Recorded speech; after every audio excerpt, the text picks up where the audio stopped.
Hi, and welcome to Community Producers. I'll be your host, Ryan Checkley. And first up on the docket, we have Train Town. So come with me.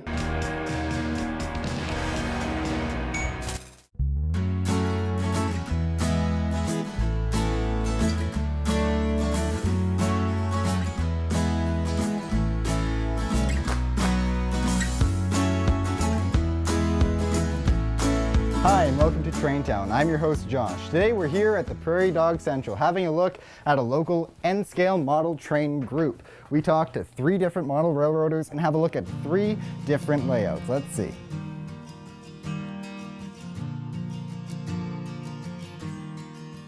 This layout here, the DWP, the Dauphin, Winnipeg, and Pacific, has also combined one of the layouts that we had in Dauphin, that one of our guys had in Dauphin. So that's why the name Dauphin, Winnipeg, and Pacific. And when I worked for Canadian National Railways, I had a couple of trips out to the Duluth, Winnipeg, and Pacific, and they gave me a decal that they use on their truck. So that's why we used it here for the DWP, the Dauphin, Winnipeg, and Pacific Railway. Our modules are 4 feet long and a minimum of 2 feet wide. They can be in 6-inch increments. They can be wider either at the front or at the back. And our tracks, we follow N-Track international standards. I've taken these modules to Thunder Bay and joined up with guys from Sioux Lookout and Minneapolis, St. Paul, and of course the Winnipeg fellows. And there was one module there even from Dryden. So because we follow the international standards, we can join them all together. This is N scale, which is 1 to 160. And it's DCC, which is a digital command control. We're running it with the Digitrack system, and we've got several outlets around the layout so the guys can plug in their controllers. The DCC portion of this layout is set up to operate on a system called GMRI. The GMRI system, in a nutshell, operates from your phone.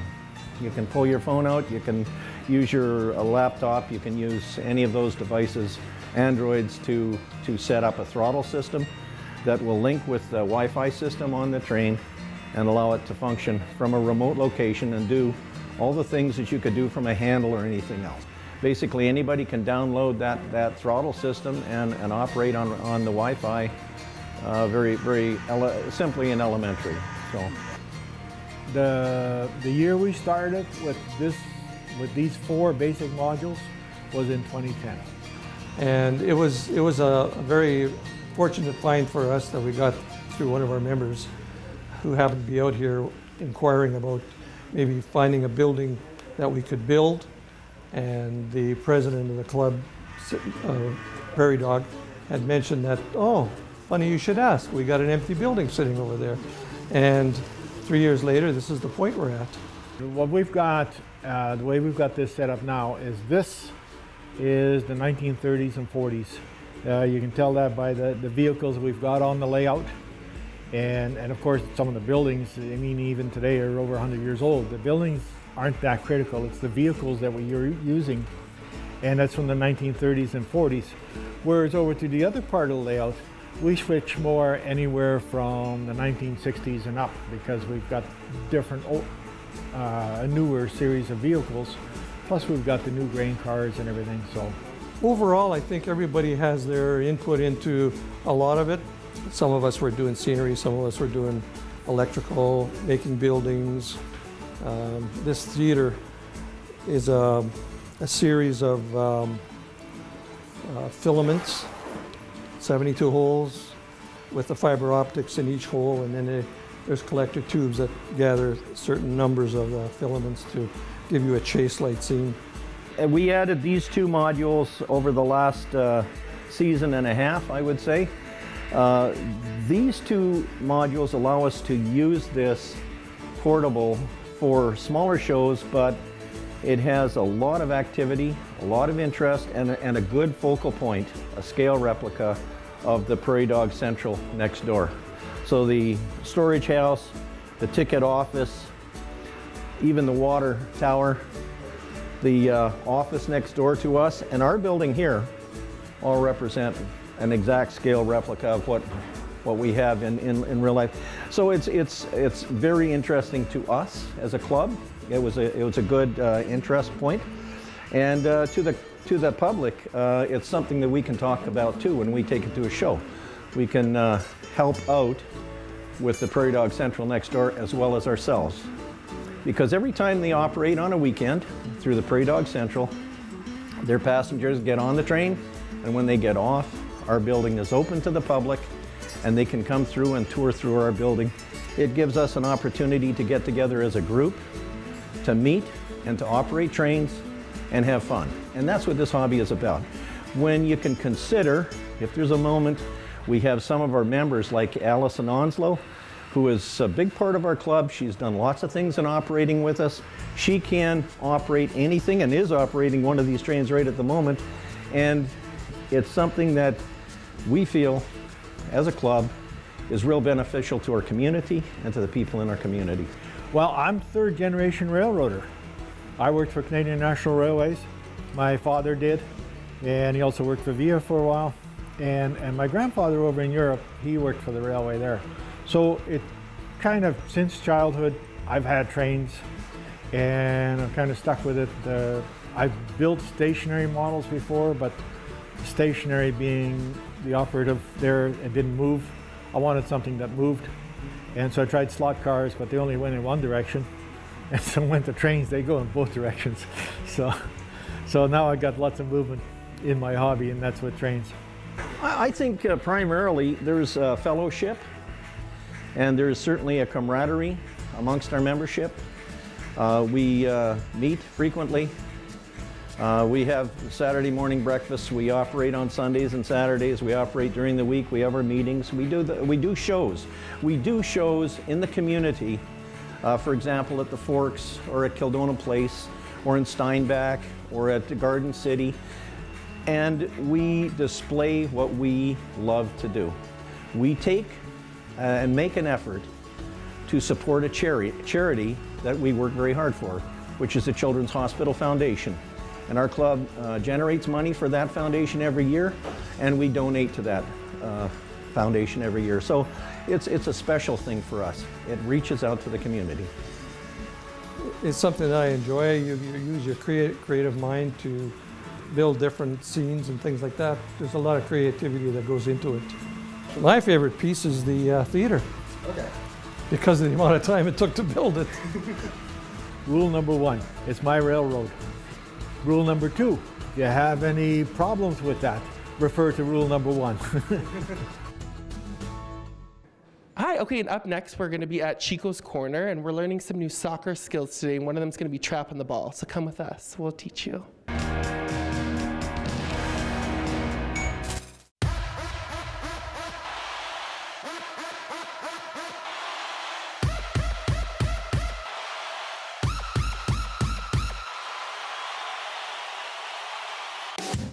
Welcome back to Chicos Corner.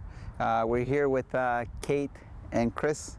They're going to be showing us today how to trap the ball with your chest. Okay, and the big thing about trapping the ball with your chest is to make sure you get good balance. And as you're coming, you got to open your arms to get a little bit of balance. And the other thing is to take a big inhale, and when you receive the ball, exhale, bend your knees, and then you'll control the ball and you'll take off with the ball. So they will be doing a little bit of the work themselves. So again, we'll start with Chris with a little bit of a toss from your hands. Again, ball comes in, bring it down and go away. Right, next player comes in. All right, again, Kate. Good. Chris, and bring it down. All right, so you'll need to do this repetitively. Us being a female, you gotta make sure your chest is up here. Okay, so again, and bring it down. Good. Here we go, Chris. Excellent work, Chris, okay? Now you can get closer and make it a little bit easier for the young kids. And then it'll be, again, boom, and bring it down. So this is a chest trap, and you can do it consistently until You can start jumping. They started with the jump because it is. But again, they want more time on the ball. What you can do is, again, bring the ball up. And as you're coming up, you're chesting the ball up. That gives you more time to bring the ball down. So there's many ways you can do this chesting with. So more time, did you notice that? The ball went up, it gave her more time to get the ball under control. Again, all right, good. All right, so another little exercise to this is you're gonna hit the ball up and head it back to me. That's all you're doing. Okay, ball comes in and head it. Good, next player comes in, up, head it. So now the technique on the chest is that you have to bend your knees to do this, and it'll improve. So well done, young guys, and we'll go from there. Good to see you at the next one.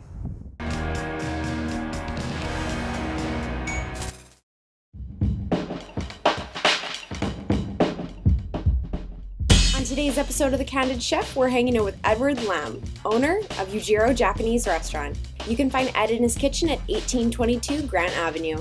Ed has had a hand in a few restaurants in the span of his 20-year-long restaurant career here in Winnipeg. Ed and his partner opened Yujiro in 2006, and in recent years, Ed has taken a more hands-on role at the restaurant. The self-taught chef focuses on fresh, detail-driven Japanese food. Ed picks up fish from the airport twice a week to ensure its freshness.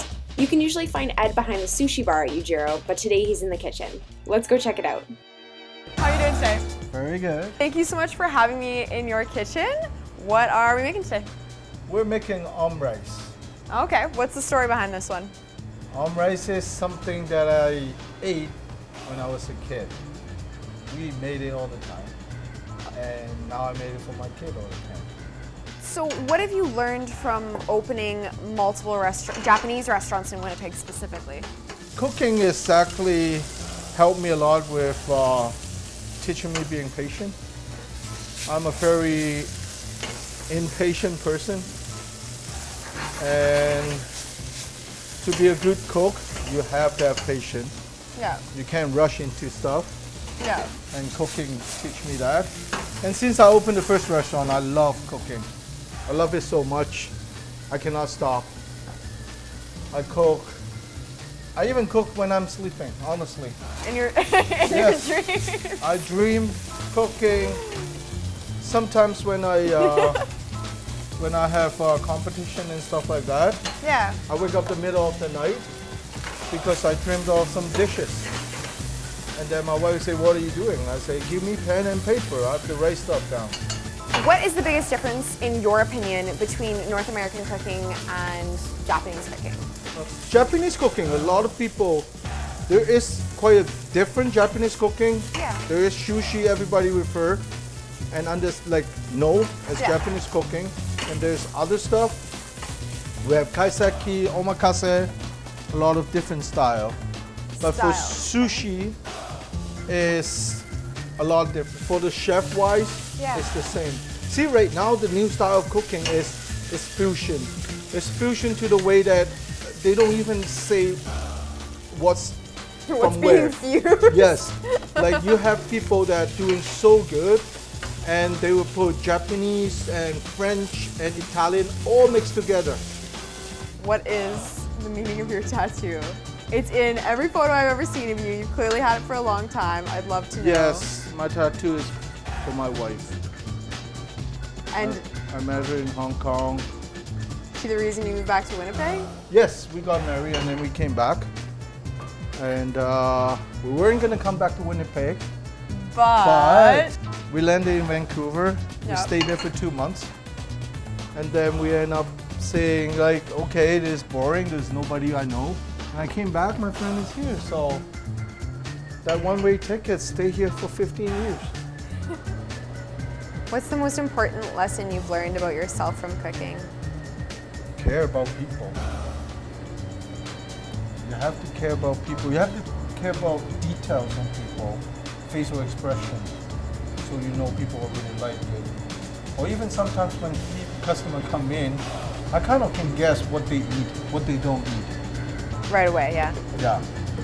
So. But you like changing their mind. Oh yeah, that's challenging, but it's fun. when you change somebody, say, oh, I don't eat fish. And then it's like, are you have allergy or something? It's like, no. Well, can I make you something you don't like it? Spit it out. And then they end up eating the whole thing. And that's one part to keep me going every day. So Ed, if I want to come hang out and have you cook for me again, where can I come find you? We are in 1822 Grand Avenue. Yep. Right by Superstore, Caniston and Grand. And we open 7 days a week. Doors open for you. Oh, well, thank you so much for having me. Thank you very much. And if you want to find the recipe for what we made today, you can find it on the Candid Chef website, thecandidchef.com. And thank you so much for watching. We are going to dig in. A thank you to our sponsor, Peak of the Market.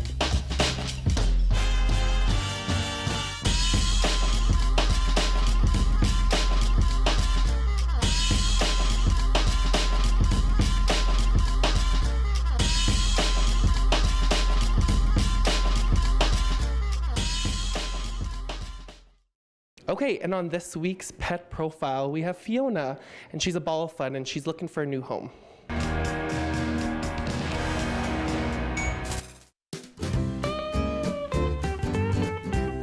This is Fiona. She is the happy, fun-loving dog you will meet. She's always greeting you with a wagging tail, a wiggly body, and ready for a hug and a big sloppy kiss. She's always up for a game of fetch or tug-of-war, or a romp in the yard or a long walk. Fiona has a zest for life and is the sweetest ball of energy you will meet. She's also very affectionate and a huge cuddle bug who loves to crawl into your lap for some R&R. She's always in the mood for some snuggles.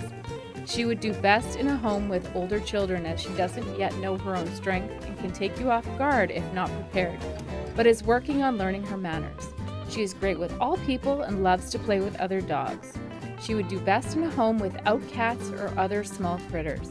Fiona is house trained and crate trained, but does just fine if she's not crated and just curls up for a nap in her favorite spot.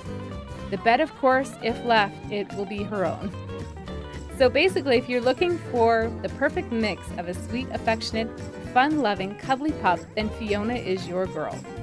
For more information, contact Earth Dog Terrier Rescue.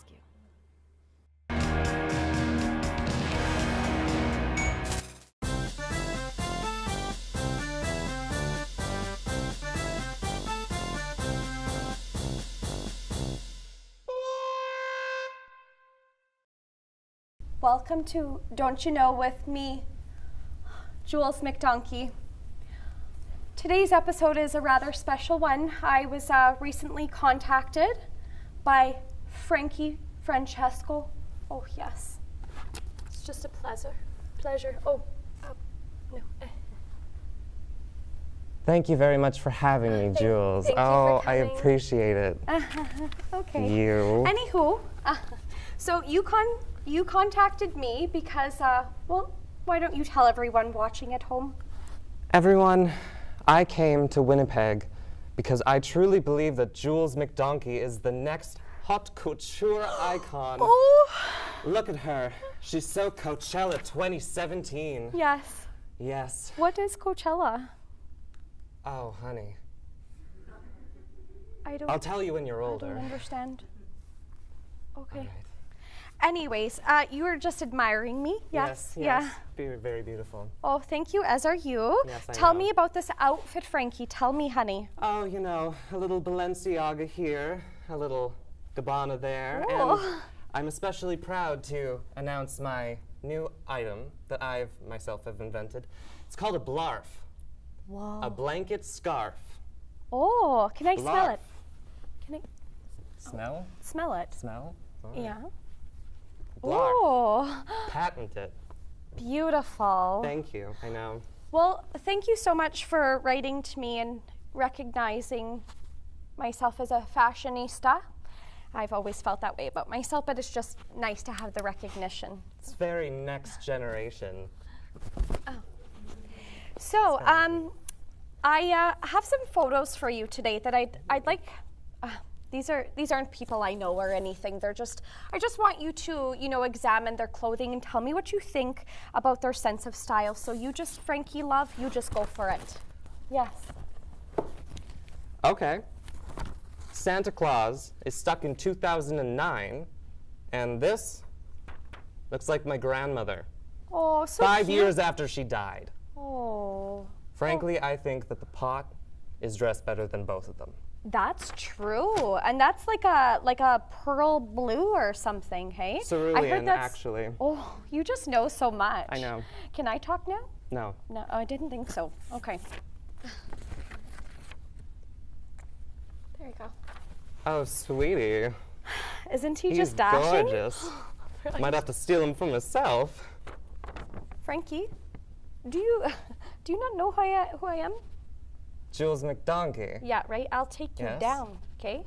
Okay. Frankie, it's always just an honor to see you. Thank you, Thank Jules. you. All right, I'm Frankie Francesco, and thank you all for tuning in to this Jules lovely, McDonkey. This has been lovely Don't You web Know? series. And I win. Goodbye.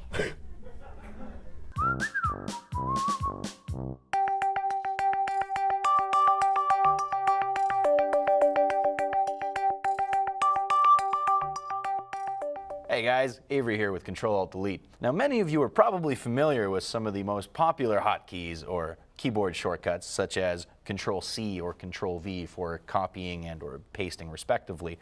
We're going to take a moment and show you some of the neater ones we've discovered on Windows 10 that you might not know existed. We'll start out with the Windows button, which is where most of these hotkeys are going to revolve around. We're going to press the Windows button, and at the same time we will press the E, and we will immediately be brought to our File Explorer. So just like that, without even having to reach for the mouse, we're already in our File Explorer, ready to go digging for what it is we're looking for. Windows S will immediately bring you up the search, and if you have Cortana activated, you'll be able to speak to her right off the bat. In our last segment, we talked about snapping windows. And if you're using a touchpad on your laptop like mine, it can be a little cumbersome to try and grab your window and drag it around and put it where you want it. Luckily for you, if you press and hold the Windows key and then select either left or right, you will immediately snap your window over to the other side. We've got the trusty screenshot, which used to just be the print screen button for most people, and while it might still work on yours, Windows recommends using it in addition with the Windows key. And this will, ooh, look at that.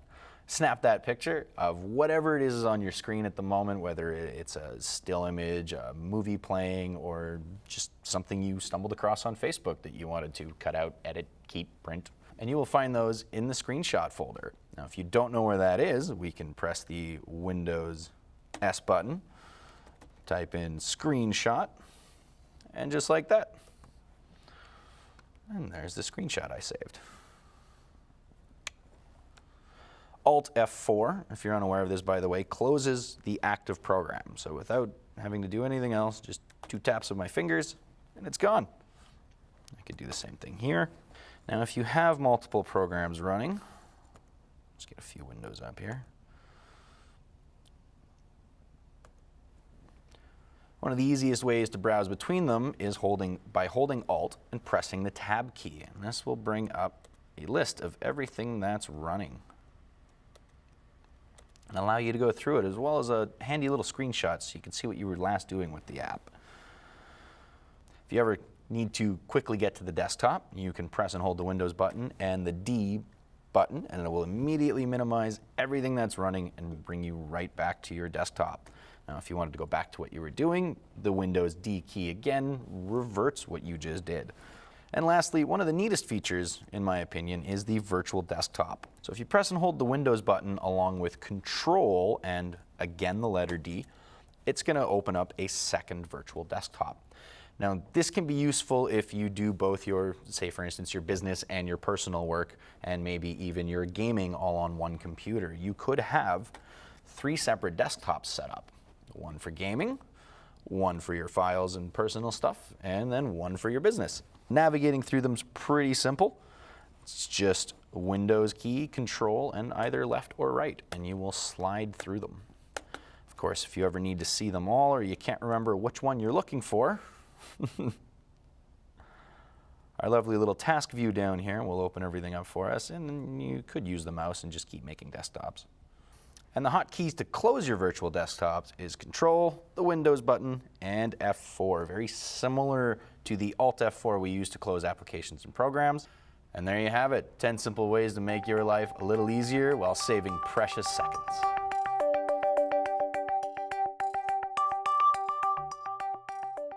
Thank you so much for joining us at Community Producers. My name was Ryan Checkley, and if you are interested in taking part, please email createtv@shaw.ca, and we'll get back to you. Thanks so much.